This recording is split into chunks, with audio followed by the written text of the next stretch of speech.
bienvenue parmi nous. Ce soir, nous nous retrouvons avec Corinne Loy, qui a déjà participé à un live sur le thème de la voix, puisque c'est une grande spécialiste de la voix qui est chargée de mission à la MGEN. Lors du premier live, nous avons travaillé sur comment gérer la voix sur la première semaine, qui est toujours une semaine assez intense pour les enseignants. Et cette fois, on va avoir l'occasion de travailler sur la gestion de la voix, mais dans la durée, dans le temps. D'une manière un petit peu particulière, puisqu'on va vous proposer la mise en place d'exercices vocaux que vous allez pouvoir reproduire chez vous et qui vont vous permettre de mieux appréhender et mieux gérer votre voix au fil du temps.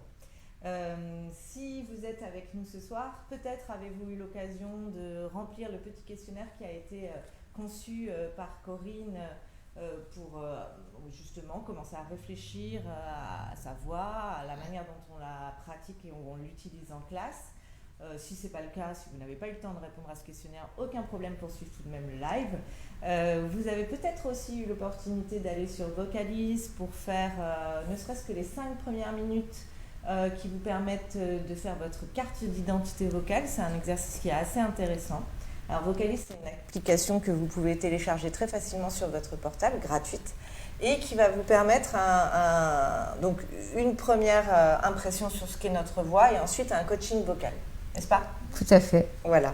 Donc comme je vous le disais aujourd'hui, un live un peu spécial puisque dynamique et on va alterner entre des phases où on va se retrouver là, ici, assise, à répondre à vos questions, à évoquer le pourquoi de certains exercices, et puis d'autres temps où nous serons vraiment dans l'action et dans l'exploration de la voix, en l'occurrence la mienne, puisque je vais servir de cobaye à Corinne.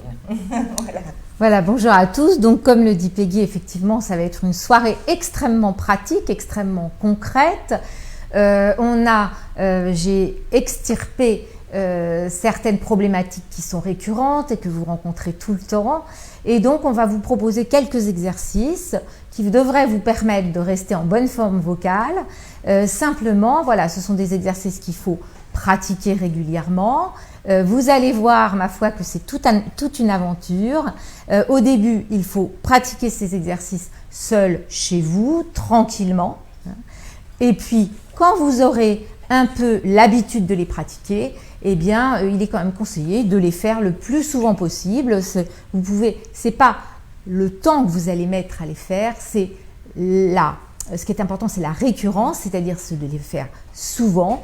Et quand vous serez un peu habitué à ces exercices, eh bien, je conseille de les faire de manière très très fréquente, en classe, dans le bus, dans le métro, en voiture, dès que vous avez un moment où vous pouvez vous trouver seul, dans les toilettes parfois aussi, eh bien, vous pouvez faire certains de ces petits exercices qui devraient vous apprendre déjà à commencer à connaître un peu davantage ce qu'on appelle donc le corps vocal. Voilà, alors le corps vocal, eh bien, on l'a dit la dernière fois, ça fonctionne un peu comme un grand klaxon à l'ancienne avec une poire à air qui va nous permettre de préparer les sons, c'est toute la cage thoracique, tout le thorax, c'est tous les muscles abdominaux. Et puis, on a bien évidemment ici le sifflet qui correspond au tuyau de mon klaxon, le sifflet que sont les plis vocaux, les cordes vocales, qui sont un vibrateur qui va vous permettre d'émettre le son. Et puis, bien, notre visage avec les résonateurs sont l'endroit où vous allez amplifier et former le son. Alors, bien évidemment, eh bien, ce sont ces 3 parties du corps, c'est-à-dire quasiment la totalité du corps qui va s'engager lorsque vous parlez. Il faut bien en avoir conscience, ça n'est pas que ça qui parle ou que ça, mais ça n'est surtout pas que la gorge. Voilà. Alors, on va essayer tout de suite d'entrer dans le vif du sujet en essayant de traiter quelque chose qui est responsable de la plupart des pathologies vocales rencontrées chez l'enseignant, c'est le comportement de forçage vocal, le forçage vocal. Il est absolument nécessaire que vous preniez conscience de ce qu'est le forçage vocal. Alors, on va faire une petite démonstration avec Peggy si elle veut bien. Juste, on va dire bonsoir à Angélique, Bernadette, Stéphanie et Sophie. Bonsoir. Bienvenue parmi nous. Bienvenue. Et n'hésitez pas à poser des questions, car même si on est sur une pratique d'exercice, on aura des temps où on pourra effectivement répondre à vos questions, vos interrogations. Alors, allons-y sur le forçage vocal. Voilà, ça c'est la première des choses. Il faut prendre conscience du moment où vous forcez sur votre voix. C'est la première des choses. Et qu'est-ce qui caractérise le forçage vocal? Allons-y, Peggy. Allons-y. Hop. Voilà, alors on va demander à Peggy d'imaginer qu'elle est en classe et ma foi, eh bien, elle a une classe un peu agitée, il y a un peu de bruit, il y a un bruit de fond, voire même certains, je ne sais pas, Louise, Léonard et Aglaé. Quelques agitateurs. Voilà, quelques agitateurs. Et on va dire que Peggy est en fin de journée, elle est un peu fatiguée. Et alors, qu'est-ce qui va se passer? Qu'est-ce que vous allez leur dire si vous leur demandez de revenir au calme, de se tenir tranquille? Comment vous allez vous y prendre? Donc là, il faut que je m'énerve. Voilà, énervez-vous un peu et allez-y. Donc si je m'énerve, je vais dire bon, maintenant ça suffit. Voilà, très bien. On peut le refaire encore, il continue, alors qu'est-ce qu'on fait? Je vous ai dit d'arrêter Mais maintenant. il n'arrête pas, il continue, allez-y. J'ai dit c'est terminé. Très bien, vous allez refaire et vous allez rester dans la position où vous êtes quand vous avez fini votre phrase. On va faire arrêt sur image, allez-y. Ils sont. Le dernier là. Oui, le allez, plus on fort. s'énerve. Voilà, Ok. allez, on s'énerve. J'ai dit c'est terminé. Stop, arrêt sur image. Voilà. Et là, on voit quelque chose de très caractéristique.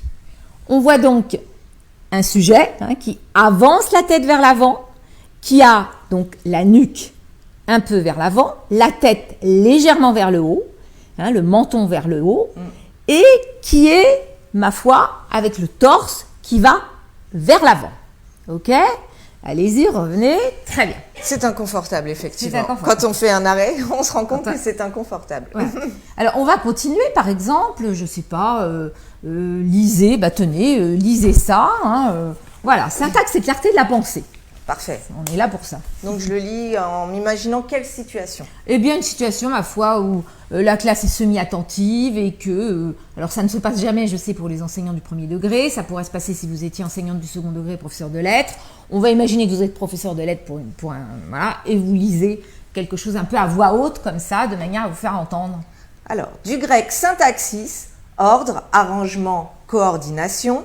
La syntaxe désigne l'assemblage des unités du discours, c'est-à-dire l'ordre et la combinaison des mots, des syntagmes, groupes de mots, Très bien. et des phrases. Merci. Donc, vous allez refaire 2 phrases et à la 3e phrase, vous vous arrêterez juste après avoir inspiré. Allez-y. La syntaxe désigne l'assemblage des unités du discours, c'est-à-dire l'ordre et la combinaison des mots, des syntagmes, groupes de mots et des phrases. Ok, inspirez pour repartir. Stop, bloqué. Et qu'est-ce qu'on voit? On voit donc que cette partie-là du corps se soulève, donc ça veut dire le plateau sternal. Le sternum va vers le haut. Et maintenant, allez-y, parlez là-dessus. Parlez. Au-delà des noms, Continuez. des adjectifs, des adverbes et des verbes eux-mêmes, la syntaxe concerne aussi, au premier chef, les désinences, les terminaisons régissant les temps, les modes, le nombre, singulier au pluriel, et les genres en fonction des accords. Voilà. Donc, on voit que Peggy, au démarrage des phrases, monte la partie supérieure du thorax pour prendre son élan, si je puis dire, c'est-à-dire pour inspirer. Et au fur et à mesure qu'elle dit sa phrase, donc qu'elle coule l'air, puisqu'on parle sur une expiration, ma foi, le plateau sternal en question, petit à petit, descend et s'abaisse. Vous êtes d'accord avec ça, Peggy? Oui, je le ressens. D'accord. En me centrant dessus, je le ressens. Voilà, très bien. Donc ça, c'est très important. Maintenant, je vais vous demander, Peggy, si vous voulez bien recommencer encore ce que vous venez de lire, exactement de la même manière, et vous allez essayer de voir, enfin, peut-être pas vous, mais en tout cas, nous, auditeurs, on va essayer de voir comment elle amorce les voyelles. Voilà, c'est un travail comme ça. Vous n'y pensez pas trop. Moi, je n'y pense. Lisez comme vous venez de le faire. Au-delà des noms, des adjectifs et des adverbes, au-delà des noms, des adjectifs, des adverbes et des verbes eux-mêmes, la syntaxe concerne aussi, au premier chef, les désinences. Très bien, merci beaucoup. Ensuite, je vais vous demander, donc on a entendu, je vais vous demander de tenir un A. A. Ah. Très bien, merci. Et puis vous allez rester dans la position dans laquelle vous êtes à la fin de ce A. Allez-y à nouveau et Ah. Stop. Ok. On voit que là, à nouveau, c'est à minima, bien sûr, par rapport à la première fois. Elle est un tout petit peu projetée vers l'avant. Hein. Allez-y, recommencez, refaites ce A sans rien changer. Pour l'instant, sans rien changer. Ah. Merci.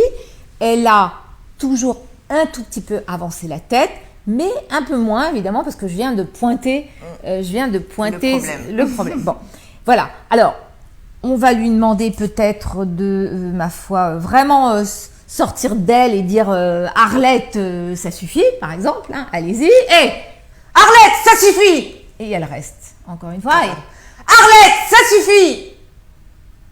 voilà. Et là, vraiment, hein, on a effectivement une silhouette qui est à peu près la même que celle du début. Voilà. On va donc pour l'instant essayer de commenter et de voir ce qu'on peut tirer de cette expérience. Alors, qui va, ce qui ne va pas en fait. Qui va, ce qui ne va pas. Alors, ce qu'on va peut-être faire tout de même, c'est que je vais demander à Peggy de penser, c'est une expérience tout à fait, c'est quasiment roulement de tambour, hein, comme chez Bouglione, parce que on travaille sans filet et que ce que je vais faire ne va peut-être pas marcher et que je suis bien évidemment moi-même aussi pas mal, finalement pas mal exposée, pas mal engagée. Alors on va, je suis en train de bouger sa nuque légèrement, n'est-ce pas? Voilà. Et puis je vais lui demander de bouger un peu ses jambes, voilà, n'est-ce pas? Donc ça, vous pouvez le faire en même temps chez vous. Vous pouvez le faire en même temps chez vous, voilà. On y va, voilà. On bouge un peu tout, les épaules, etc. Très bien. Maintenant, on va demander à Peggy de fermer un petit peu ses yeux, d'imaginer, de bien sentir qu'il y a un arrière, hein, son dos, il y a l'arrière, il y a son crâne, il y a aussi sa nuque. Et on va demander à Peggy de dire « Arlette, tais-toi hein, », mais en pensant qu'elle envoie le son non pas devant elle, mais plutôt à l'arrière, derrière elle. Alors, vous pouvez ouvrir les yeux, mais en étant consciente de tout cet espace-là où je mets ma main. Et puis, allez-y, fâchez-vous sur Arlette. Arlette, ça suffit. Très bien. Encore une fois, on laisse bien la nuque. On laisse bien la nuque tranquille. Voilà. On peut laisser un peu le bassin et le dos aussi tranquille. Tranquille, ça veut dire souple. Souple. Ce qui ne veut pas dire mou. Oui. Ou ce qui ne veut pas dire oui, souple. Mais souple. Mobile, flexible. Exactement. Allez-y. Arlette, ça suffit. Très bien. Alors, c'est parfait. Je vous invite à réfléchir, parce que c'est très important pour l'enseignant, de travailler la discrimination auditive, c'est-à-dire de travailler, d'affiner son écoute, d'affiner son oreille. Et là, on va faire ça en même temps. Et c'est absolument nécessaire pour que vous sachiez à la fois peut-être identifier enfin peut-être, en tout cas, vous rendre compte d'un collègue qui a des difficultés vocales et aussi des enfants à qui vous enseignez qui peuvent avoir des difficultés vocales. Donc, la prévention de la voix chez l'enseignant passe aussi à la fois par un enrichissement de ses sensations, hein, du répertoire, si je puis dire, kinesthésique, et passe également par un travail sur la discrimination auditive, sur l'écoute des sons. Et il faut une prise de conscience aussi, en fait. Cette prise de conscience est caractérisée par ces deux axes. Oui. En fait, hein. On refait à nouveau Arlette, tais-toi, on ferme un peu les yeux, on laisse la nuque et le dos tranquille, ouvrez les yeux et allez-y. Arlette, tais-toi. Très bien. Alors, je pense que...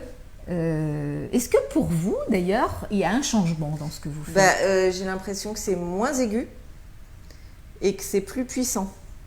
En fait, voilà, c'est les sensations que j'ai. Et évidemment, mais ça, c'est le fait de s'en rendre compte à travers la posture, enfin, à travers le fait qu'on me la signale, j'ai l'impression que je me fais moins mal au corps. Puisque quand je suis comme ça, évidemment, c'est assez inconfortable.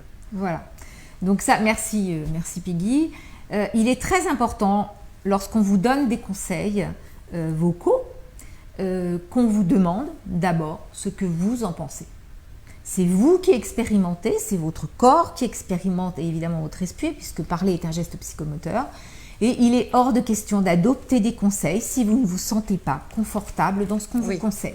C'est vraiment la première des choses. C'est aussi votre discours, c'est de dire que chaque personne est unique avec justement une voix et un fonctionnement qui est unique, même si on va retrouver des choses communes, et que de fait, il faut prendre en compte ce caractère unique. Tout à fait. Nous avons certes tous un cœur, une colonne vertébrale, etc., mais on n'a pas tous une scoliose, on n'a pas tous le même passé, on n'a pas tous le même rapport à l'oralité, on n'a pas tous la même représentation du savoir, la même façon de s'exprimer. L'expression orale nous est tout à fait personnelle. On va peut-être aller s'asseoir et on va débriefer. Alors, on a dit cette espèce de grand klaxon, donc bien évidemment, quand on va travailler le geste vocal, on va s'attacher à s'occuper de la posture, à s'occuper de la manière dont on respire et bien évidemment aussi de ce qu'on fait avec sa mâchoire, avec ses lèvres, avec sa langue et même aussi évidemment son voile du palais. Là, en l'occurrence, j'ai vraiment Peggy a été un excellent cobaye parce que en fait, elle présente vraiment un comportement de forçage vocal caractéristique. Et c'est-à-dire que par quoi se caractérise le comportement de forçage vocal? Eh bien, il se caractérise par une altération de la verticalité au moment de la parole, c'est-à-dire que la personne respire en haut, donc le haut du corps va vers le haut à l'inspiration. Au moment de prendre la parole, eh bien, ça va vers le bas. Et en revanche, la tête tire un peu vers l'avant, avec souvent une protrusion du menton vers l'avant. Et puis, petit à petit, le corps s'effondre comme ça et on est en appui sur la gorge. Et ça correspond aussi à une façon de communiquer, à une façon d'enseigner qui est « je vais essayer de couvrir la classe de ma voix ». Je vais essayer de cracher le son sur les élèves, ça correspond à ça. Et puis, c'est ce que favorise aussi l'enseignement frontal. Et comme souvent la prise de parole en public aussi, les gens qui sont souvent face à un auditoire comme ça vont avoir constamment cette impression, qu'il faut couvrir et qu'on est du son en fait. Qu'il faut envoyer du son, exact, tout à fait. Et puis on ne prend en compte que la partie frontale de nous, alors que notre dos, l'arrière de nous, notre crâne, nos côtes à l'arrière de nous-mêmes, notre bassin, eh bien tout ça raconte une histoire et tout ça est de toute façon mis en réseau avec l'activité de la voix. Oui, mis en action lors de la voix. Donc voilà, le comportement de forçage vocal, c'est vraiment j'inspire avec le haut du corps. Au moment où je parle, ça s'affaisse, j'ai la tête qui tire, et notamment si je fais « taisez-vous » comme ça, et si je dis « Agathe, tais-toi », et là, je suis en comportement de forçage vocal. Ça s'accompagne la plupart du temps, et alors avec Peggy, on l'a très bien vu, c'est-à-dire que la voix monte, « taisez-vous » on est un peu comme ça, et perd de sa qualité, le timbre devient strident, désagréable, c'est ce qui fait dire à maintes et maintes enseignantes « je n'aime pas ma voix, comment faire pour parler fort sans que ça devienne strident ?» Et là, ça renvoie à énormément de choses aussi culturelles, et c'est aussi tout un discours sur le sujet féminin, entre guillemets. Il y a beaucoup de choses à dire là-dessus, parce qu'il est bien évident que trouver la place de sa voix parler et de sa voix d'enseignante, eh bien, c'est aussi trouver son positionnement en tant que sujet féminin enseignant. Et ça, c'est quelque chose de très, très intéressant à travailler, à penser. Donc, l'aigu de la voix, c'est pas mal. Il y avait des enfants qui avaient dit à une enseignante une fois, un garçon bien sûr, la voix, le grave c'est bien, l'aigu c'est mal. Mais ça n'a aucun sens. Une représentation. Donc, tout simplement, l'aigu fait partie de toute voix. Les hommes ont un aigu, un grave, les femmes ont un aigu, un grave et ce qu'on appelle un médium, c'est-à-dire ce qui se trouve au milieu. Et il n'y a pas de mieux ou de moins bien, il y a juste qu'il faut apprendre à les émettre, une bonne maîtrise, un bon assemblage, et on obtient cette bonne maîtrise en coordonnant tous ces étages entre eux, les étages du klaxon entre eux. Voilà, donc ça c'est très important. Alors il y a une dernière chose aussi que vous faites énormément, c'est par exemple, là on a entendu que quand Peggy lisait syntaxe et clarté de la pensée du grec. Alors la syntaxe désigne l'assemblage des unités du discours, c'est-à-dire l'ordre et la combinaison des mots, des syntagmes et des phrases, au-delà des noms des adjectifs. Donc en fait, ce qu'on entend, je lui ai demandé de faire de tenir des sons, eh bien, elle fait ah, alors pas tout le temps, mais elle l'a fait beaucoup en lisant ah, comme ça. Et on peut commencer un son de deux manières. Soit je fais ah, comme ça, allez-y Peggy, Voilà. Regardez un peu sa tête, comment elle fait. Allez-y, allez-y. Voilà. Ou on peut commencer un son en faisant allez-y. J'ai pas compris la différence, moi, personnellement. Alors, on a on a ça, et puis on a voilà. Exactement. Et c'est pas du tout la même chose. C'est une attaque qui est moins forte. C'est une attaque qui est douce, et la première est une attaque dure. Et quel est l'intérêt alors entre l'attaque douce par rapport à l'attaque dure? Alors l'attaque dure, ce qui se passe, c'est que vous avez les cordes vocales, on a expliqué, qui se trouvent derrière le cartilage thyroïde, qui est la pomme d'Adam en fait, du larynx, qui appartient au larynx. Les cordes vocales sont donc à l'horizontale, 2, ça fait à peu près 2 cm de long sur 3-4 mm de large, en moyenne, bien évidemment. Et donc, quand vous faites eh bien ce que vous allez faire, vous fermez les cordes et vous poussez sur l'air pour qu'elles s'ouvrent et qu'elles commencent à entrer en vibration. Lorsque vous faites comme ça, eh bien, vous ouvrez les cordes, le souffle peut passer et les mettre en vibration sans avoir à pousser sur lui et à clac. Donc quand on provoquer une ouverture forcée, c'est une ouverture forcée des cordes et par l'air et violent. Voilà. Et du coup c'est violent physiologiquement pour voilà. les cordes vocales. Et alors, je vous invite à le faire chez vous. Faites-le. Si vous faites comme ça et si vous faites alors pour ceux qui n'y arrivent pas, je conseille de mettre un petit H aspiré tout petit, tout petit. Comme ça au départ et diminuer le H aspiré progressivement de façon à pouvoir faire ça de manière très naturelle.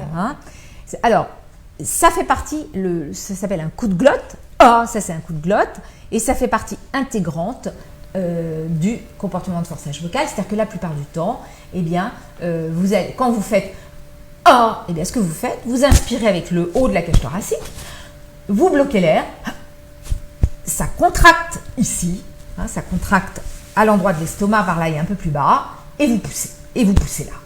Et donc vous êtes content parce qu'on vous a dit qu'il faut mobiliser vos abdomens et vous êtes en général très très content, mais moi je me sers de mon ventre, mais moi je me donne je me donne du mal, je mobilise mon corps, etc. Non, c'est un peu plus subtil que ça. C'est-à-dire si vous faites et là, ça fait très mal, ça ferme ici, le robinet se ferme là, ça claque, en fait il y a ce petit comme ça qui claque, et là c'est donc très très fatigant pour les cordes vocales, ça fait partie intégrante du comportement de forçage vocal et vous voyez que ça s'accompagne aussi de ce dont j'ai parlé au début, c'est-à-dire avec une perte de la verticalité, on va vers le bas, il y a un poids vers le bas, il y a souvent une espèce d'à-coup et de durcissement du creux épigastrique. Et puis des douleurs dans la nuque, des douleurs dans les mâchoires qui sont logiques par rapport à cette position de mise en avant. Exactement. En fait. Tout à fait. Il y a Ismaël qui nous dit qu'il milite depuis de nombreuses années pour le fait que les enseignants soient formés à la prise de parole en public. Et c'est vrai que c'est une vraie problématique. C'est une vraie problématique. Alors il faut dire que MGEN déploie dans le cadre des réseaux PASS, c'est-à-dire dans le cadre d'un accord cadre que nous avons avec l'Éducation nationale depuis 2003 et qui est renouvelé tous les 5 ans, eh bien, nous intervenons dans toutes les académies, dans les classes, auprès des enseignants de terrain pour justement effectuer des actions de prévention du risque vocal professionnel qui est identifié par l'Éducation nationale comme un risque vocal autant que les risques psychosociaux ou que les troubles musculo-squelettiques. Donc là, il est vraiment important que vous identifiez le comportement de forçage vocal qui va être le nid de toutes les pathologies vocales, de la fatigue vocale, et c'est vraiment la bête noire, parce que ce comportement de forçage vocal est un cercle vicieux. C'est-à-dire que ça va vous fatiguer la voix et que moins vous aurez de voix, plus vous allez forcer pour en avoir une, pour entendre du son. Donc en fait, cette vraie prise de conscience de notre posture au moment où on doit donner de la voix, c'est vraiment une clé et dans la pratique et dans son bien-être, tout simplement. C'est très important. Hein. Et il y a aussi une dernière caractéristique du forçage vocal. Bon, on ne va pas rentrer dans les détails. Hein. Scientifiquement parlant, il y a énormément de choses à dire. Mais il y a aussi une chose qui est très très intéressante, c'est que souvent, vous savez, on vous a dit, il y a plusieurs choses que vous savez. Voilà, il faut mettre la voix dans le masque. Alors la plupart du temps, eh bien, pour vous, la voix dans le masque, c'est ici. Oui, la voix voilà, nasale. Donc ça, c'est pas le masque. Ça, c'est le nez. Hein. Le masque, c'est là. C'est ça le masque, c'est-à-dire les pommettes. C'est à peu près ça le masque. Hein. Là, c'est le nez. Donc, allant de pair la plupart du temps avec le forçage vocal, eh bien, on a des choses de ce genre. Hein. Taisez-vous, taisez-vous. Hein, donc, on est à la fois sur la gorge, on avance, hein, le fait d'avancer la tête étire les cordes vocales. Hein. Et puis, on essaie de projeter pour se faire entendre parce qu'on pense que ça va résonner et on va s'appuyer. Et en fait, ça klaxonne. Hein, c'est le cas de le dire. Là, on est. Et c'est ça qui rend la voix stridente. Oui. Et vous avez remarqué que lorsque Peggy a en fait changé la direction imaginaire de sa voix oui.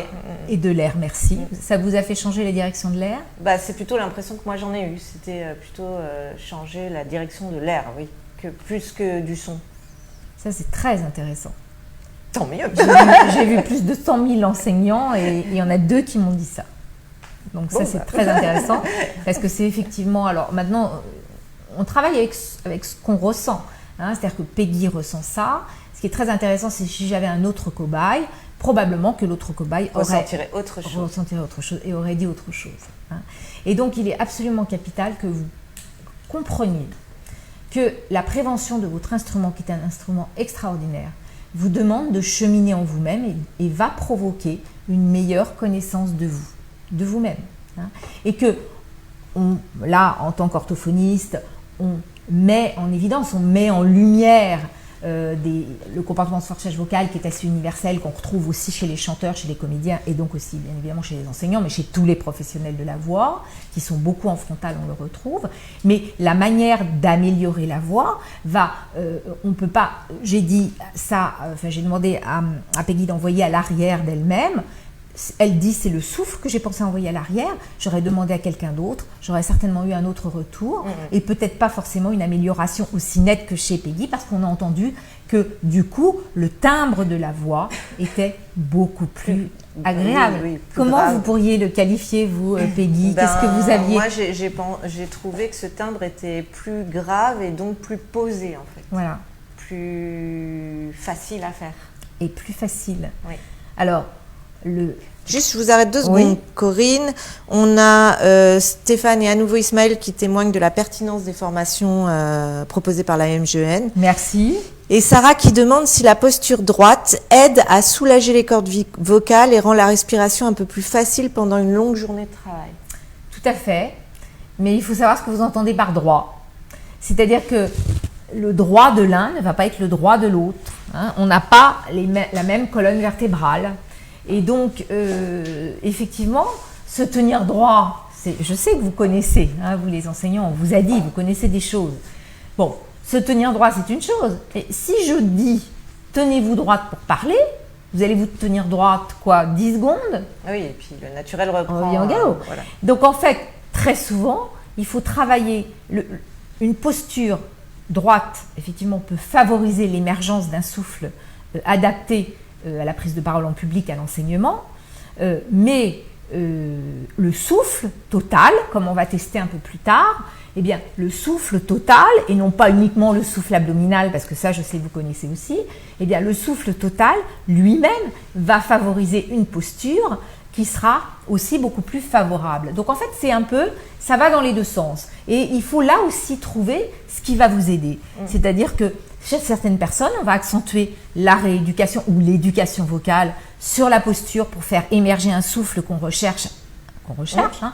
Et puis chez d'autres, on va attaquer, entre guillemets, si je puis dire, le souffle directement et ça aura une influence, bien évidemment, sur la posture. Alors justement, puisque vous dites que on va travailler avec chacun d'une manière spécifique, là on a Célia qui évoque ses difficultés, elle est suivie en orthophonie depuis quelques mois. Et elle dit qu'elle a l'impression que c'est pas très efficace. Elle a une dysphonie récurrente suite à un comportement hypertonique. elle se sent un petit peu désarçonnée en dépit de sa bonne volonté et de l'envie de vouloir résoudre ses difficultés. Alors, si c'est depuis quelques mois, il faut savoir depuis combien de mois ça dure. Si c'est plus de 3-4 mois, voire si c'est plus de 3-4 mois, voire 6 mois, et que ça n'avance pas, il faut s'en ouvrir à l'orthophoniste qui vous suit, et puis ne pas hésiter à en changer. Il faut éventuellement lui demander combien de rééducation vocale elle effectue par semaine, parce que si elle en voit 3 par semaine, c'est pas beaucoup. Et puis, il n'y a pas aussi que la compétence de l'orthophoniste qui est en jeu. Tout ce qui est thérapie vocale, éducation vocale, est une rencontre. Hein. Et c'est comme la pédagogie, vous êtes des pédagogues. Et donc, en fait, peut-être tout simplement que ça n'accroche pas avec elle. Ça ne passe pas. Ça ne passe pas. Et il y a aussi quelque chose de très important, c'est que il ne faut pas que l'orthophoniste applique une méthode de manière inébranlable avec tout le monde. C'est comme avec les enfants et la pédagogie. Non, puis ce serait comme un médecin qui donnerait le même antibiotique à tout le monde. Voilà. Donc en fait, peut-être que vous, Célia, ma foi, je ne sais pas, vous travaillez peut-être de la relaxation. Alors vous dites que vous avez un comportement hypertonique. Donc le comportement hypertonique, très souvent, on fait faire de la relaxation. Bon, la relaxation, c'est quelque chose d'important, mais on a besoin quand même de travailler la vocalisation, de sécuriser aussi, de se sécuriser par la vocalisation. Et puis ça va vous renvoyer aussi, si vous avez un comportement hypertonique, certainement vous êtes tendu. Et d'où vient la tension? Oui, c'est ça, c'est que le travail sur la voix, ça renvoie aussi à son intimité, à son rapport à soi et à son histoire. Tout à fait. Voilà. Donc c'est d'où l'importance de bien s'entendre avec le praticien qui est censé vous rééduquer ou vous aider à vous rééduquer. Et quand un praticien touche, par exemple, va toucher le souffle, va dire voilà, vous ne respirez pas comme il faut, etc., qui est une phrase, vous respirez mal, une phrase qu'on entend à tort et à travers, bon, et qui n'est pas toujours très fructueuse. Eh bien, lorsque le praticien va pointer quelque chose, va dire ah bah tiens, là il faudrait faire ça, eh bien, c'est une amélioration globale du geste que ça doit provoquer. Et non pas, par exemple, si on vous dit ouvrez la bouche, que vous ouvrez la bouche et du coup vous vous coincez ailleurs, eh bien, c'est que ça ne va pas. Hein. Il faut pointer des petites choses, des petits progrès, des petits éléments qui vont avoir un impact sur la globalité du geste vocal, c'est-à-dire sur tous les étages du geste vocal. C'est quelque chose de très fin qui demande d'être à l'écoute à la fois du tempérament, de la personnalité du sujet qui est face au praticien, et en même temps évidemment du corps, à la fois de l'esprit et de la psyché et du corps. Ça, c'est absolument capital. Alors là, on va peut-être mettre le slide donc, pour les personnes qui nous regardent. C'est donc une image qui va vous présenter les différentes postures. Et ça va vous permettre peut-être de vous reconnaître dans telle ou telle posture et donc de pouvoir vous exercer en fonction de ce que vous faites et de votre pratique habituelle. Voilà. Alors, en règle générale, ne regardez pas la posture, entre guillemets, idéale de la A, regardez la parfaite, qui ne nous apprend pas grand-chose. Regardez plutôt les autres postures et très souvent, intuitivement, on se reconnaît dans une posture.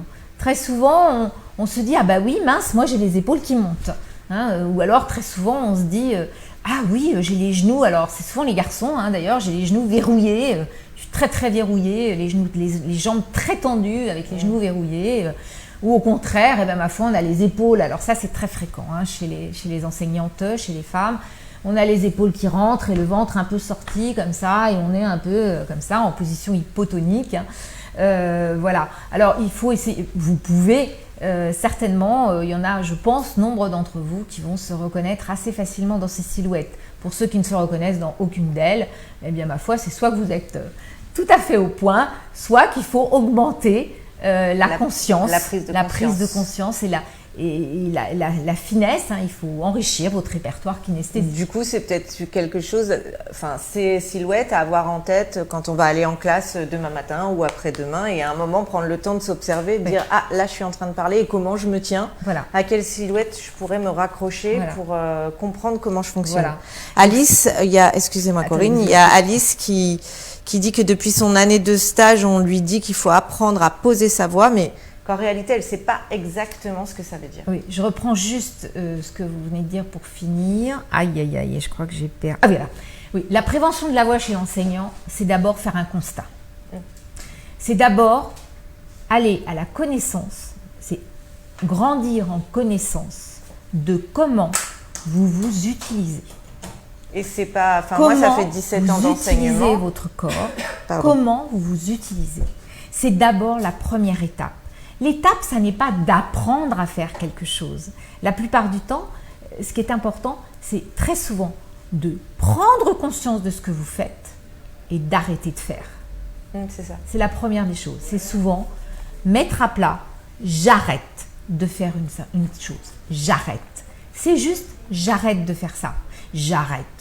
Et à partir de ce moment-là, très souvent, eh bien, en vertu du principe de plaisir, le cerveau va, ma foi, concocter, bricoler des solutions et vous offrir des nouveaux schémas d'action pour faire la même chose. Donc, la prévention de la voix chez l'enseignant, ça va être qu'est-ce que je fais? Déjà, ça va être est-ce que je suis fatiguée à la fin de la journée? Et qu'est-ce qui a déclenché cette fatigue vocale? Quelle séquence a déclenché cette fatigue vocale? Qu'est-ce qui s'est passé? Est-ce qu'il y en a un qui m'a gêné toute la journée? Est-ce que j'ai eu un affrontement avec mon directeur? Est-ce que l'IEN est passé et que j'en ai perdu la voix? Est-ce qu'il y a un parent d'élève qui m'a contrarié? Ou est-ce que c'est en faisant mal la séance en petit groupe, en îlot? Est-ce que c'est en faisant le PS? Bon voilà, quand est-ce que je me fatigue la voix? Et qu'est-ce qui s'est passé? Ensuite, c'est qu'est-ce que j'ai fait qui m'a fatiguée? Et ensuite, c'est est-ce que le repos vocal, c'est-à-dire la nuit de sommeil, améliore et est suffisante? À partir du moment où la nuit de sommeil n'est plus suffisante, il ne faut surtout pas hésiter à consulter. Donc, vous voyez que c'est d'abord un chemin solitaire d'observation de vous-même qui n'est pas... il n'y a pas vraiment de truc. Non, mais d'où l'utilité aussi de ce temps passé ensemble pour être dans cette prise de conscience. Comme j'ai essayé de dire tout à l'heure, moi ça fait 17 ans que je suis enseignante. C'est en préparant ces lives que finalement je commence à me poser des questions sur ma manière de me tenir quand je suis en classe par rapport à ma voix. Voilà, avant, je ne me suis pas posé la question. Même s'il y a eu des moments où ma voix était éraillée, même si j'ai tout le temps des douleurs de nuque, etc. C'est pas quelque chose que j'ai relié au fait d'avoir une pratique vocale assez intense puisque je suis enseignante. Et on entend, pour ceux qui nous suivent depuis le début, on entend très nettement que la voix parlée en situation conversationnelle, comme ça, duel, face à moi, elle n'est pas en classe, il n'y a pas d'enfants, il n'y a pas beaucoup de monde, ça. Bon, sa voix est très très bien, sa voix est très bonne. Parce que le corps n'a pas besoin de faire les mêmes gestes quand on est dans cette relation duel, en conversation simple comme ça, que lorsqu'on est en prise de parole face à un auditoire, face à un public.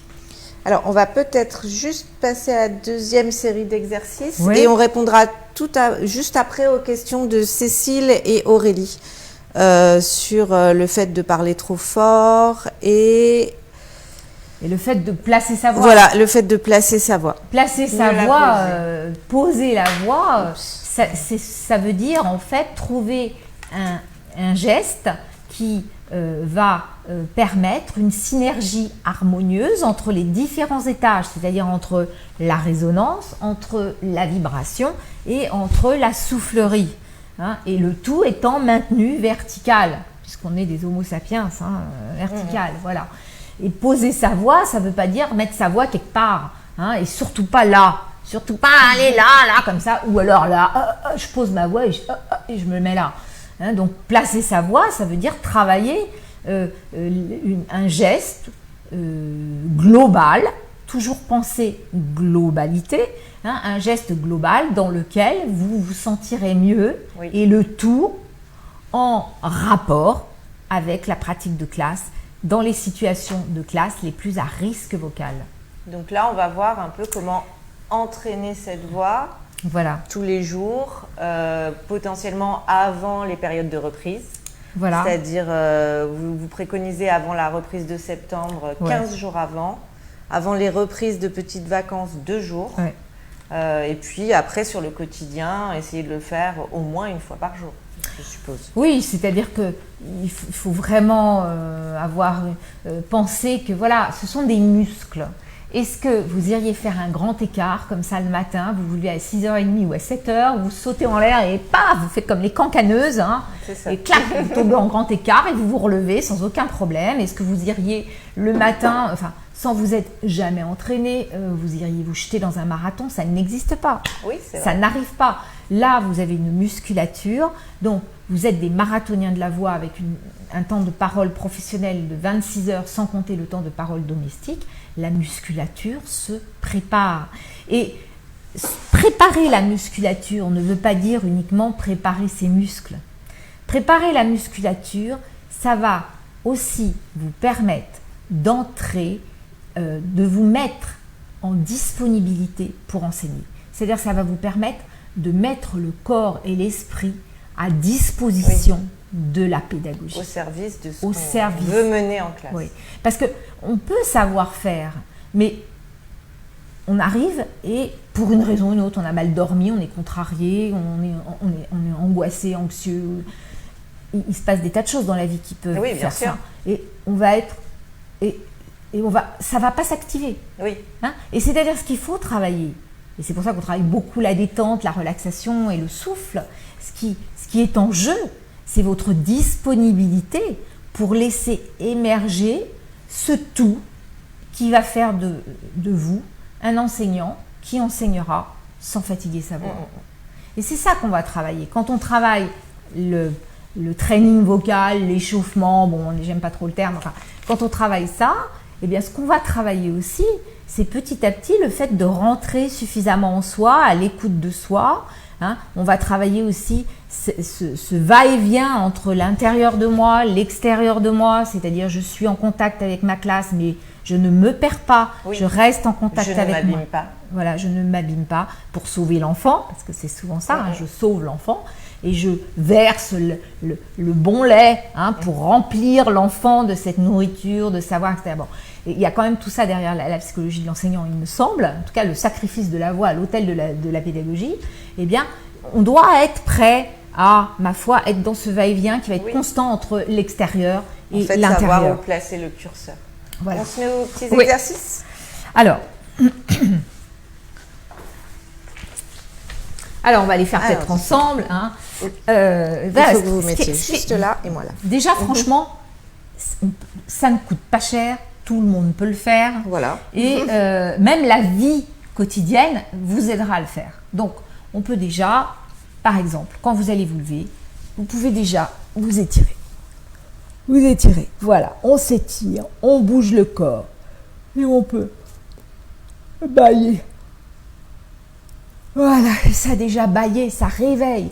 Ça réveille le voile du palais, la langue, la gorge. Le voile du palais, la gorge au fond. Tout ça, ça éveille. Bon.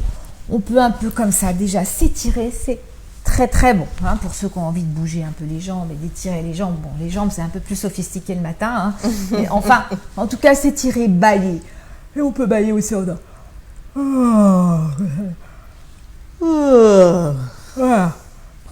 voilà. Et puis prendre le temps de manger. D'accord. C'est-à-dire le temps de déjeuner. C'est quelque chose d'important parce que le fait de saliver, le fait d'agiter la langue, hein, le fait de déglutir.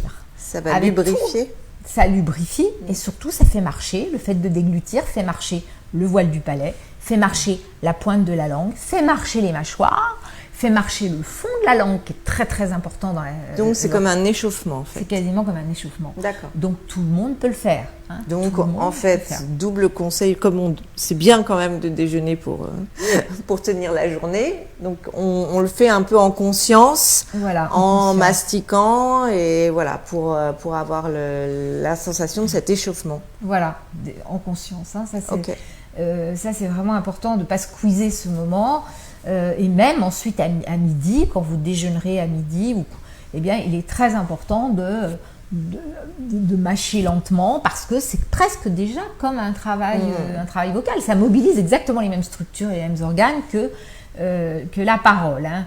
Voilà. D'ailleurs, on peut aussi manger un peu les mots. Hein, mastiquer, voilà, et ça c'est quelque chose, un exercice d'ouvrir, enfin comme d'ouvrir mais sans forcer. Sans forcer. Bon. D'accord. Ok, alors moi ça va me faire bailler. Oh, et on peut faire des sons en baillant comme ça parce que ça met un peu les cordes vocales en vibration. Bon. Ok. Ensuite, on tire la langue. Alors, on peut faire ça. Alors, il y a un exercice absolument divin que personne n'aime faire et qui est important de faire parce que ça, c'est vraiment important. Bon, quand on déglutit, on le fait déjà, mais c'est de tirer la langue. Alors, pas tirer la langue comme... Alors, tout le monde, vous pouvez rire, pas de problème. Je ne vous vois pas, je ne vous entends pas. Je sais que tout le monde rit. Eh bien, le ridicule ne tue pas. Sans ça, je serais déjà morte depuis longtemps. Voilà, donc tirer la langue, c'est pas ça. Voilà, ça, non. Nous, on tire la langue en pensant que... Elle pend. Elle pend. C'est-à-dire qu'on est en troisième lèvre. Comme ça. Voilà, une troisième lèvre. Et on va la faire... Voilà. Et on va la faire sortir, mais en la poussant par l'arrière. En la tirant vers l'arrière, en fait. En la poussant. C'est l'arrière qui pousse. Ce qu'on sent, c'est que c'est l'arrière qui tire. Et C'est pas... Voilà. Là. C'est pas la pointe qui... Pas la pointe qui tire, emmène, mais l'arrière. C'est l'arrière qui... Voilà. Il faut se concentrer quand même. Hein, pour faut pas emmener faire- la pointe. Ouais, il faut le faire très lentement. Il faut d'abord se placer en troisième lèvre. En troisième lèvre. Et ensuite penser que le lait va déborder de la casserole très lentement. Et on sent que ça tire dans l'arrière, enfin, vraiment dans la gorge. Et ça, c'est un échauffement aussi? Alors, Ok. Mhm. et on va très doucement.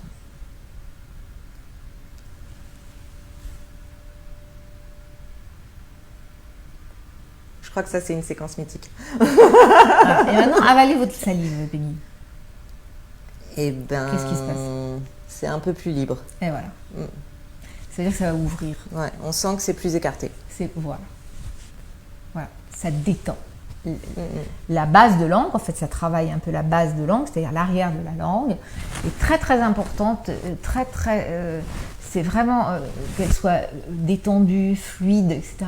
Crée une détente de la gorge, on va prendre les mots familiers, de la gorge, qui va aider au passage du souffle, de l'air, de la voix. Et c'est aussi un exercice divin pour combattre la fatigue vocale qui très souvent se caractérise par un durcissement. Oui, c'est-à-dire qu'on serre. On serre là et la langue est durcie au fond. Et quand on parle de comportement hypertonique, ça va souvent un peu aussi avec. Hein. Donc n'hésitez pas à À tirer la langue. Même si ça n'est pas très esthétique, c'est fort efficace. Tout seul chez vous, bien évidemment, pas dans le métro, parce que là, vous aurez 4 Des places remarques. pour vous tout seul, remarquez en moment d'affluence, c'est Ça peut parfait, servir. vous êtes sûr d'avoir une place assise. Bien. Très bien. Alors ensuite, la mobilette. Alors, la mobilette. Alors, on va d'abord reprendre un peu des étirements comme ça. Voilà, on va reprendre un peu ça. On va un peu plier les genoux, toujours de manière à pas être trop raide dans le dos et notamment au niveau du bassin comme ça. Donc, On fait un peu des bascules. voilà, un peu des bascules de bassin. Merci Peggy. Voilà, voilà. Et on maintenant, crée de la mobilité. voilà, on crée de la mobilité. On va rester un peu le bras en l'air comme ça. Très bien. Et on va mettre une main ici sur le ventre. Et on va, avec un bras en l'air, souffler en faisant chut. Donc on dit chut. C'est un petit vent, une bise. Hein. C'est pas un gros vent ou une bourrasque. C'est un petit vent chut, comme ça. Et en même temps qu'on fait ce chut, on presse son abdomen un peu vers le haut comme ça, avec une main un peu comme ça. Et on place sa main entre le pubis et le nombril. Donc on est un bras qui est un peu collé au plafond comme ça. Et on fait. On vient coller son ventre à son dos, à ses lombaires. Voilà. Et on laisse revenir. Voilà. Et on continue.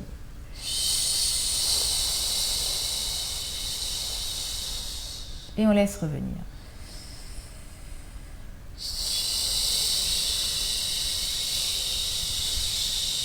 C'est bien. Et on laisse revenir. Voilà. Donc ça veut dire je presse sur mon ventre un peu vers le haut. J'ai pas beaucoup Et d'abdos. je laisse revenir. Et je laisse revenir. Et je laisse revenir. C'est bien, ben c'est bon. Hop, Alors, fermez les yeux, Peggy. Oui. Et essayez de voir s'il y a une différence du côté gauche par rapport au côté droit. Et comment vous pouvez verbaliser vous-même la différence.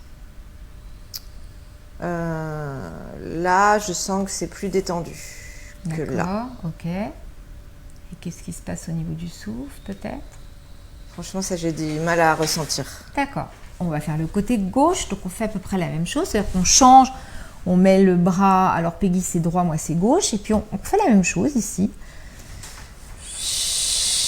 Très bien, très bien. Très bien, et vous laissez revenir. Voilà, vous laissez revenir, ça veut dire j'inspire, mais je laisse revenir le souffle. Je laisse revenir le souffle. Voilà, donc je laisse revenir le souffle. C'est juste laisser revenir le souffle. Très bien. Pliez un peu les genoux en même temps. Voilà. Allez-y, Peggy. C'est bien, ouais, c'est ça. C'est ça. Très bien. Laissez revenir le souffle. Et maintenant, quand vous allez laisser revenir le souffle, vous allez imaginer que vous avez une paille dans la bouche. Donc, vous laissez revenir le souffle sans trop prendre d'air. J'ai compris. Voilà. Donc, quand on laisse revenir le souffle, on ne fait pas comme ça. C'est pas ça. On fait comme si on avait une paille. C'est bien, parfait. Voilà. Donc en fait, là, on a Lâchez l'impression tout. d'avoir un souffle plus long, qui tient plus longtemps et que c'est mieux réparti dans l'espace du corps. C'est-à-dire, et alors c'est mieux réparti. À quel endroit vous le sentez plus, le souffle? On le sent plus par là que là. Voilà. Comme tout à l'heure, quand on criait, quand vous m'avez fait crier, c'est un impact fort d'un coup. Et là, on a l'impression qu'il y a de l'air, mais qui circule de là à là, en fait. Merci. Voilà. Voilà. Donc là, ça veut dire qu'on a effectivement une respiration beaucoup plus globale. Voilà. Et vous pouvez aussi continuer, mais en mettant une main là, À l'arrière. à l'arrière de vous-même, et puis toujours là. Donc on presse son ventre comme si on voulait le coller contre les lombaires, et on laisse revenir l'air. Allez-y. Alors, Oui, est-ce qu'on peut dire l'intérêt donc de cet exercice, c'est pour avoir une meilleure circulation de l'air par rapport à ce que vous disiez, cette poire, ce soufflet dont on est censé se servir. C'est Oui. bien ça? C'est la plupart du temps pour arriver à avoir une respiration plus globale.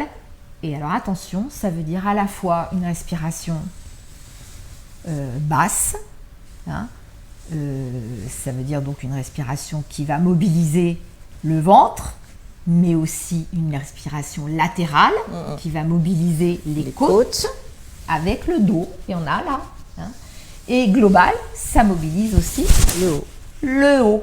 Parce que ça a absolument besoin de vivre. Hein.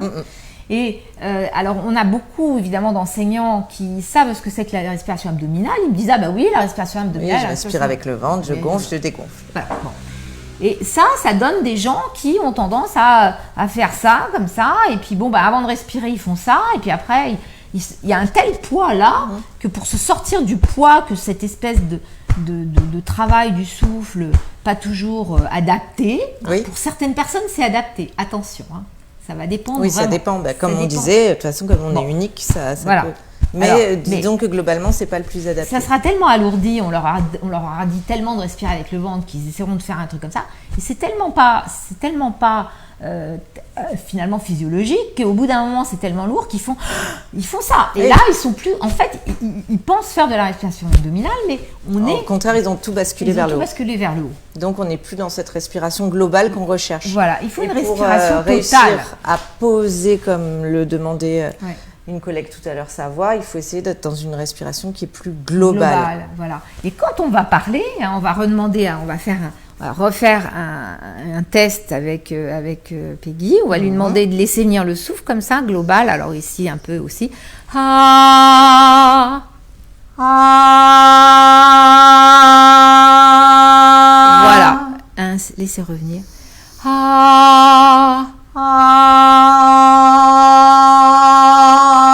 Laissez revenir.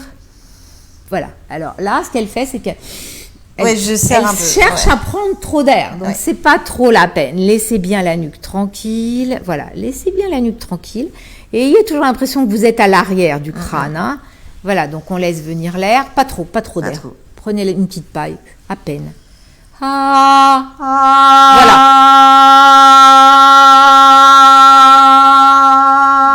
voilà. Laissez juste revenir. Il n'y a pas à prendre. Voilà. Voilà, laissez revenir et faites un ma.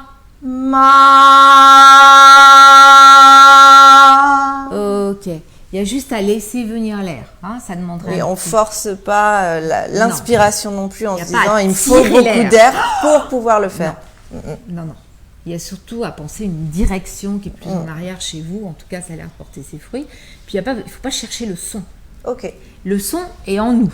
Le son, c'est nous qui allons résonner. Oui, c'est ce que vous expliquez avec le masque Voilà. qui fait, mais Nos justement crânes. pas le nez, mais toute cette zone Voilà. qui fait la résonance. Toutes les résonances au niveau du masque et du crâne, mais aussi de la cage de la thoracique. cage thoracique, de toutes nos structures osseuses. Donc la voix, c'est pas uniquement là et devant, comme ça.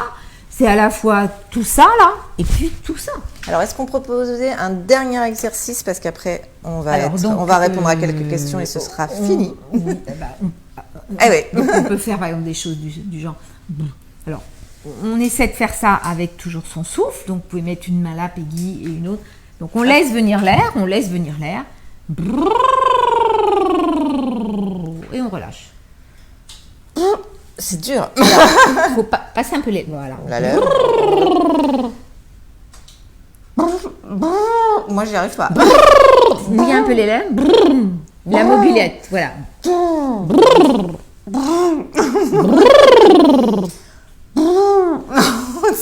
Alors, pour ceux qui n'y arrivent pas, comme on moi. peut faire ça. Dans les joues. On reste dans les sons dans les joues.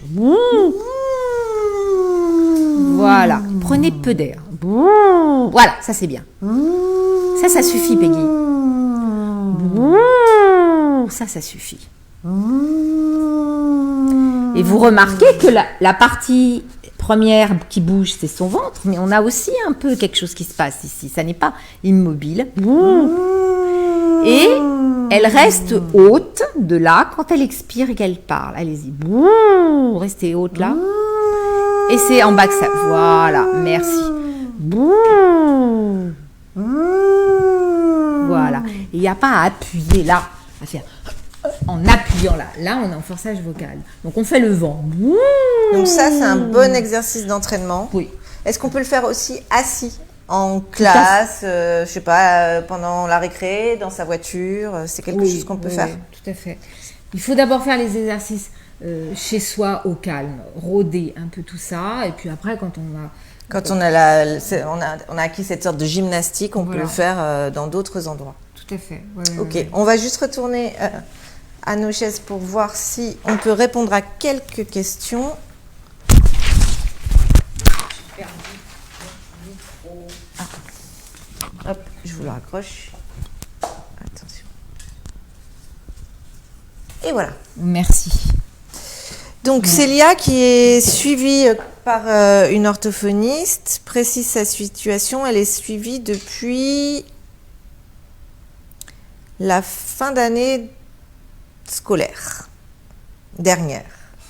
Bon, ça peut être plus long. Ça fait pas longtemps. Ça fait pas longtemps, donc bon, il faut laisser un peu la relation s'installer. Est-ce que vous faites les exercices régulièrement, Célia? Alors, elle dit que le contact est plaisant, mais sa vie personnelle et professionnelle ne simplifie pas les choses. Donc peut-être qu'effectivement, c'est un peu compliqué de faire les exercices et que cet entraînement quotidien, il est impératif, je suppose. Il est en tout cas important d'y penser. Hein. Alors, quand il y a une chose qui, évidemment, aide les enseignants à ne pas forcer sur leur voix, eh bien, c'est de respecter l'invariant numéro 20 de Freinet et de travailler ses stratégies pédagogiques. Et Freinet disait « parler le moins possible ». C'est-à-dire réorganiser sa façon d'enseigner pour mettre sa voix moins au cœur dans son enseignement. Voilà. Il y a aussi Sarah qui a perdu sa voix après 3 jours de travail, sachant qu'elle s'est faite opérer d'une thyroïdectomie totale. Voilà, totale il y a 5 mois. Et elle demande si si vous pensez, Corinne, que ça a un lien.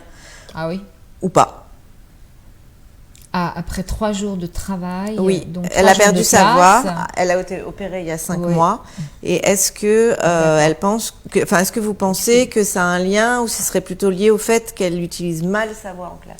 Il faudrait savoir si lorsqu'elle a été opérée, tout de suite après, elle a perdu la voix ou pas. C'est-à-dire, est-ce qu'elle a eu un moment d'aphonie, de voix difficile ou très, très voilée bon, est-ce qu'elle avait de la voix après 1 ou 2 jours après l'opération ou pas et en tout cas, le fait qu'elle ait eu une thyroïdectomie justifie d'aller voir un phoniatre qui est donc le spécialiste de la voix, de la déglutition, de la communication, de l'articulation et du bégaiement, et de lui soumettre, en tout cas, l'examen de ses cordes vocales afin de voir si elles sont saines ou s'il y a un problème, parce que effectivement, les thyroïdectomies peuvent être très problématiques pour le fonctionnement des cordes vocales.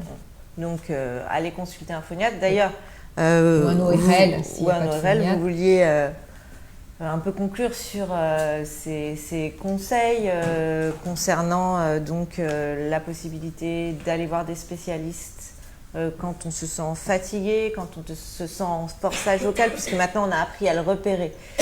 Alors si c'est quelque chose qui est récurrent et qu'on a du mal à se sortir de ce cercle vicieux, puisqu'on a bien compris que c'était un cercle vicieux,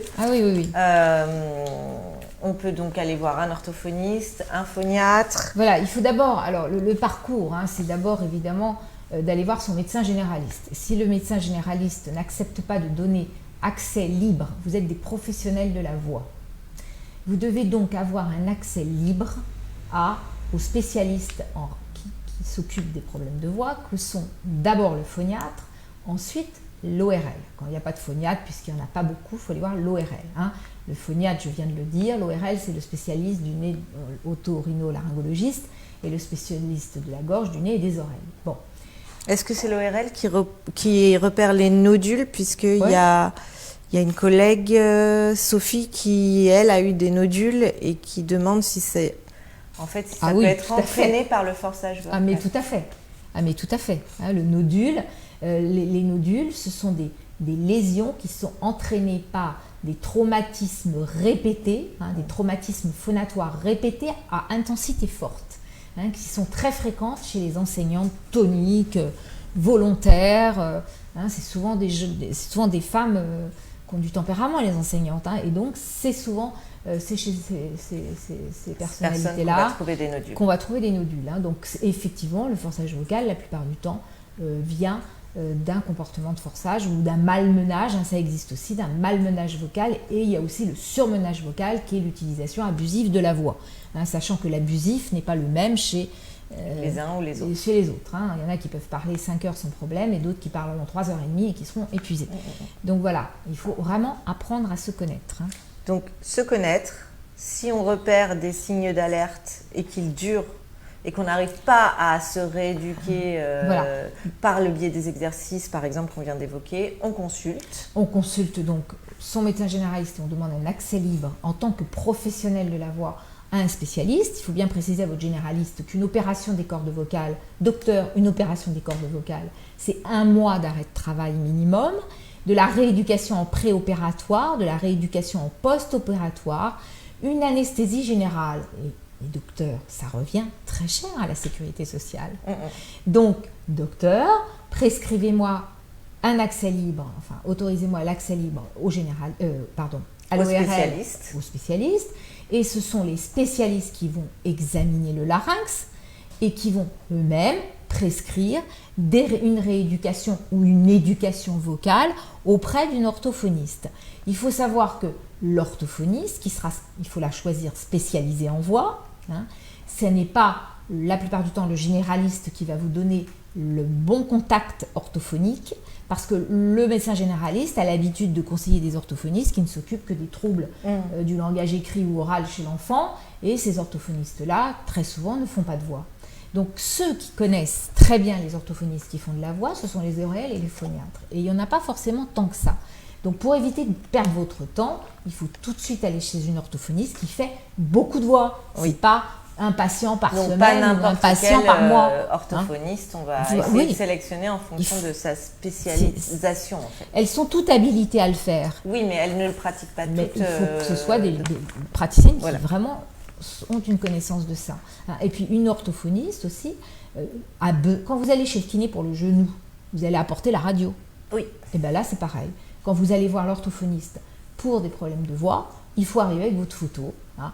La photo, c'est très très vulgarisé, mais enfin en tout cas l'image qu'on aura fait de vos cordes, que la laryngoscopie aura permis de faire de vos cordes vocales, et la soumettre à l'orthophoniste qui aimera voir l'état de vos cordes vocales, parce qu'elle aimera les voir avant le travail et après le travail, et elle en tirera un enseignement. Donc c'est vraiment, vous êtes des professionnels de la voix. Jamais un phoniatre ou un ORL ne ricanera en vous voyant arriver, même si vos cordes vocales sont saines, parce qu'il sait que les enseignants sont la population la plus touchée, beaucoup plus que les autres professionnels de la voix, par les pathologies vocales. Et donc, il faut vraiment, dès que ça dysfonctionne, dès qu'il y a une fatigue vocale trop importante, surtout quand c'est une fatigue vocale qui prédomine en fin de matinée, début d'après-midi, et qui s'améliore en fin de journée, quand on sent une altération du timbre, une diminution de ses performances, notamment au niveau de l'intensité, qu'on sent que vraiment on ne peut plus parler très très fort, eh bien il faut le prendre en charge et le prendre au sérieux. Et le prendre au sérieux. Maintenant, bon, je crois que je l'ai dit la dernière fois, il faut savoir que vous allongez par terre tous les jours 5 minutes, sur 10 minutes, sur un plan dur avec sous vous un petit matelas, un matelas tapis, de yoga, faire un peu de relaxation. Remettre la colonne vertébrale à plat sur du parquet et laisser le corps respirer et la masse musculaire se détendre. Ça ne coûte rien, ça ne vous demande pas d'apprendre quoi que ce soit, et c'est extrêmement bénéfique à la fois pour la colonne vertébrale et pour la voix. Et on va finir en vous donnant encore des conseils sur les dispositifs que vous pouvez fréquenter. Vous pouvez faire un parcours d'e-formation.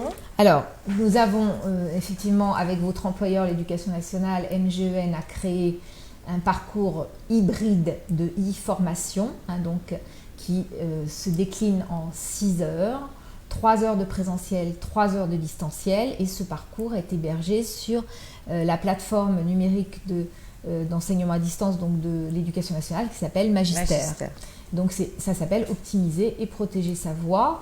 Je conseille à tous les enseignants du premier degré qui en ont le désir d'en faire part à leur IEN, et éventuellement de faire cette formation qui est relativement plaisante. Il y a à l'intérieur, hébergé dans toute la partie distancielle, il y a un serious game, c'est-à-dire un jeu sérieux dans lequel on a répertorié les situations pédagogiques à haut risque vocal, et dans lequel vous pouvez vous entraîner à voir si vous utilisez votre voix de manière risquée ou pas.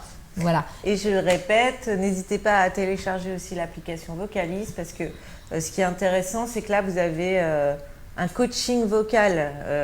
Vous recevez des notifications qui vous indiquent « Tiens, est-ce que tu veux bien travailler ta voix aujourd'hui ? Est-ce qu'on ne ferait pas un petit exercice ?» Donc, quand parfois on n'y pense pas par soi-même, c'est intéressant d'utiliser cette application. Voilà, il y a 2 exercices que je recommande particulièrement. C'est l'exercice qui s'appelle, je crois, ne pas pousser sur son souffle, et l'autre, comment ne pas pousser sur sa gorge. En tout cas, il y a les termes pousser sur le souffle, pousser sur la gorge. Ça, ce sont 2 exercices que je recommande particulièrement. Vous avez aussi des exercices de vocalisation pour tout ce qui est voix chantée, puisque je sais que vous êtes tenu à l'école de créer une chorale. Dans chaque école, il doit y avoir une chorale maintenant, ce qui va vous demander de travailler aussi un peu la voix chantée. Donc voilà, allez faire un tour dans l'univers Vocalise qui va évoluer. C'est une application qui est constamment revue, retravaillée, mise à jour, etc. Donc allez faire un tour dans l'univers Vocalise et envoyez-nous, ma foi, vos retours. Eh bien, on va s'arrêter là pour ce soir. J'espère que vous avez bien ri de moi. Et de moi, d'ailleurs. Et puis que vous avez appris beaucoup de choses sur l'usage du souffle, de votre voix, la manière d'améliorer l'usage de votre voix. Et puis, on se retrouve pour un prochain live. Bonne fin de soirée, au revoir. Au revoir.